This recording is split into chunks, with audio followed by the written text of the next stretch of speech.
આ નવું સરકારી દવાખાનું 1,14,00,000 રૂપિયાનો ભ્રષ્ટાચાર અહીંયા સરકારી દવાખાનામાં કર્યો છે. આ જૂની પેટી કાંઠ ખાઈ ગયેલી કમ્પ્લેટ. નવા દવાખાનામાં જૂની પેટી, આ કાંઠ ખાઈ ગયું છે બધું કમ્પ્લેટ. આ જૂનું બધું ધૂળ ચડી ગઈ. 1,14,00,000 દવાખાનામાં પેટી જૂની છે. થોડુંક દૂરથી બતાવ્યું. અહીંયા આ ટાઇલ્સો તૂટી ગઈ છે. આ ટાઇલ્સ તૂટી ગઈ, ટાઇલ્સ તૂટી ગઈ, એ બધું તૂટી ગયું.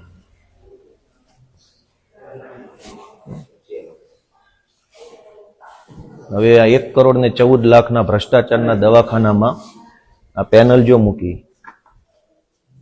આ બધું સડેલું જૂની, ભલે ભલે ભલે ભલે ભલે કોઈ ટેન્શન નહીં. બનાઈ થતું નથી, ખુલી જાય, લોક થતું નથી.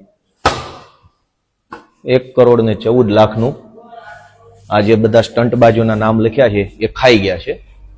વિસાવદર તાલુકાના બરડિયા ગામમાં આ પેલો ફ્રીજનો રૂમ છે.